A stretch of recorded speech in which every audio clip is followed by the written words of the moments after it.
اعوذ باللہ من الشیطان الرجیم بسم اللہ الرحمن الرحیم۔ دوستو، میں ہوں آپ کا ہوسٹ نذیر احمد سندھو نئے ویڈیو کے ساتھ۔ اپنا خیال رکھیے، اپنی فیملی کا خیال رکھیں، اپنے ماحول میں دیکھیں اگر کوئی ضرورت مند ہے اور آپ اس کی ضرورت پوری کر سکتے ہیں تو ضرور کریں، یہ افضل ترین عبادت ہے۔ اب آتے ہیں ویلاگ کی طرف اور اس کے ٹاپک کی طرف۔ آج کے ویلاگ کا ٹاپک سیاسی ہی ہے حسب معمول، اور آپ سے کچھ چیزیں شیئر کرنی ہے۔ IMF پاکستان سپٹمبر میں کیوں آ رہا ہے، کس سے ملنے آ رہا ہے، اور جس سے بھی ملنے آ رہا ہے بیک گراؤنڈ کیا ہے۔ دوسری بات جو شیئر کرنی ہے وہ یہ ہے کہ موجودہ کیئر ٹیکر پرائم منسٹر جو ہیں، ان کے آنے سے صرف ایک تبدیلی آئے گی، اور وہ تبدیلی امکان ہے ودن ویک اور 2 ویک آ جائے۔ اس کے علاوہ اور کچھ نہیں ہونا۔ یہ شیئر کرنا ہے آپ سے کون سی تبدیلی ہے۔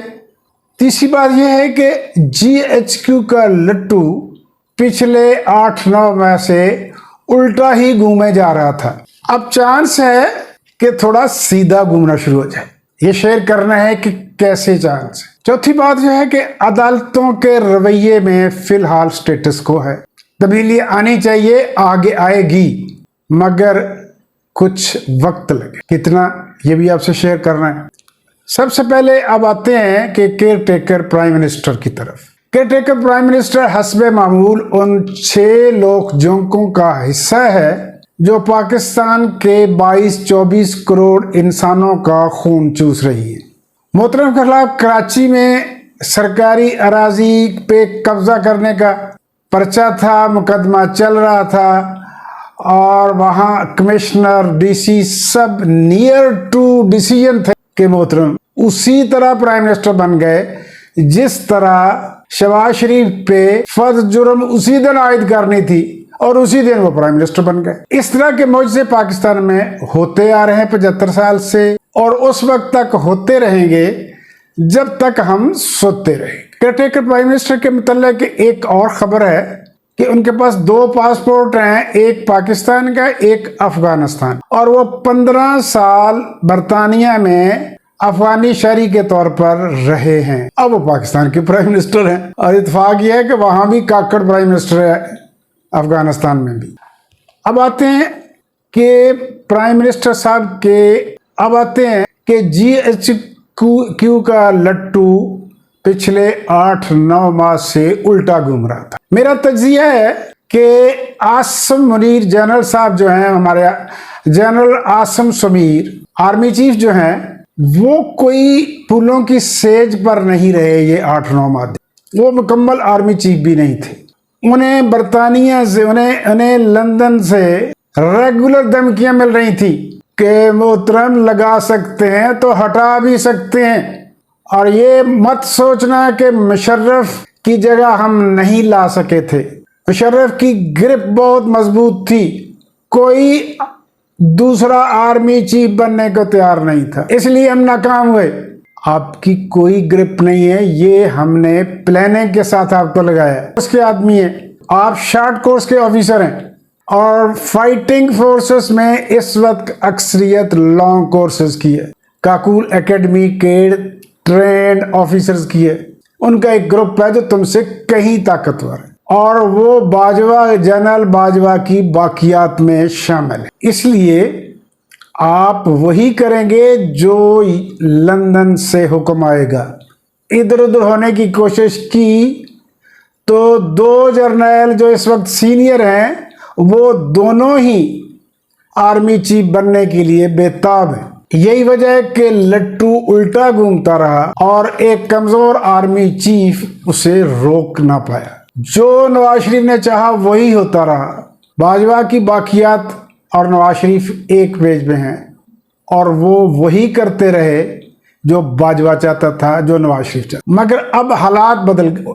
ہاں، اس کی وجہ کیا تھی؟ اس کی وجہ یہ تھی کہ DG ISI جو ہے وہ بہت پاورفل ہے، ان کو تبدیل کیے بغیر عاصم منیر کے پاس پاور نہیں آ سکتی، اور ان کو تبدیل کرنے کے لیے وزیر اعظم شہباز شریف کی کانسنٹ ضروری تھی۔ اور وہ کنسنٹڈ نہیں تھے۔ آپ کو پتا ہے کہ جو 58 بلز پاس ہوئے ہیں، جو آپ کو پتا ہے جو 58 بلز جلدی میں پاس ہوئے ہیں اور اس وقت وہ صدر پاکستان کے پاس پڑے ہیں، جن میں سے 13 کو تو انہوں نے دستخط سے انکار کر دیا ہے اور باقیوں کو بھی کریں گے۔ یہ اجلت میں کیے ہوئے جو 13 بل میں ان میں سے ایک بل یہ بھی ہے کہ کسی بھی ملٹری آفیسرز کی ایج میں ایکسٹینشن دی جا سکتی ہے 60 سال تک، جس طرح باجوے نے پاس کروایا تھا عمران خان کے دور میں قانون کہ 62 سال تک، میرا خیال 64 ایئرز تک آرمی چیف رہ سکتے ہیں۔ باجوہ صاحب نے یہ اپنے لیے کروایا تھا، پڑوسیوں کے لیے نہیں کروایا تھا۔ اب یہ جو قانون بنا ہے جس پر دستخط صدر کریں گے تو بنے گا، ادروائز یہ ردی کی ٹوکری میں چلا جائے گا۔ یہ انہی 2 جرنیلوں کے لیے ہے جن میں اب شاید جنرل ندیم انجم جو ہیں وہ زیادہ حقدار قرار پائے تھے شہباز شریف کے نزدیک، لیکن اب شاید مشکل ہو جائے۔ یہی وجہ ہے کہ یہی وجہ ہے کہ لٹو الٹا جو گھوم رہا تھا وہ اب سیدھا گھوم سکتا ہے۔ موجودہ وزیر اعظم کی کانسنٹ سے کسی وقت بھی موجودہ D G I S I تبدیل ہو سکتے ہیں۔ اگر ڈی جی آئی سے تبدیل کرنے میں عاصم منیر کامیاب رہے تو وہ ایک مکمل آرمی چیف بن جائیں گے۔ 12 سپٹمبر کو سینئر ترین جنرل جو ہے عامر وہ بھی ریٹائر ہو جائیں گے اور ندیم انجم بھی۔ دونوں کی سینیارٹی میں 1 گھنٹے کا فرق ہے۔ اگر یہ دونوں ریٹائر ہو جاتے ہیں تو پھر ایک مضبوط آرمی چیف ہوگا جسے کوئی خطرہ نہیں ہوگا، مضبوط آرمی چیف ہوگا۔ اگر یہ دونوں ریٹائر ہو جاتے ہیں تو جنرل عاصم مضبوط ہوں گے، انہیں کوئی خطرہ نہیں، اور جب وہ مضبوط ہوں گے تو سرٹنلی ایسے فیصلے کریں گے جو ماضی میں وہ نہیں کر سکے۔ ایک تو وہ کی پوسٹس جو ہیں ان میں چینجز لائیں گے، تبدیلیاں کریں گے، جیسے ہر آرمی چیف کرتا ہے، مگر وہ اب تک نہیں کر، صرف فل ان دی بلینکس کیے، جو خالی سیٹیں ہوئی تھیں ان کو فل کیا تھا۔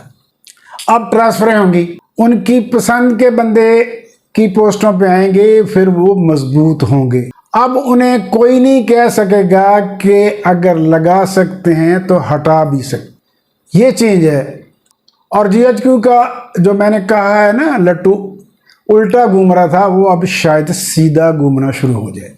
شاید کا لفظ میں اس لیے استعمال کرتا ہوں کہ سیاست میں کوئی چیز حتمی نہیں، آخری نہیں ہوتی، رکھنی چاہیے، خصوصاً پی ٹی آئی ورکرز کو، پی ٹی آئی لیڈرز کو، کہ ودن 1-2 ویکس چیزیں ان کی فیور میں پلٹنا شروع ہو جائیں گی۔ پی ڈی ایم نے آخری دن ملاقات کی تھی پرائم منسٹر ہاؤس میں اور لسٹ دی تھی شہباز شریف کو کہ کیئر ٹیکر گورنمنٹ میں یہ منسٹر ہونے چاہیے۔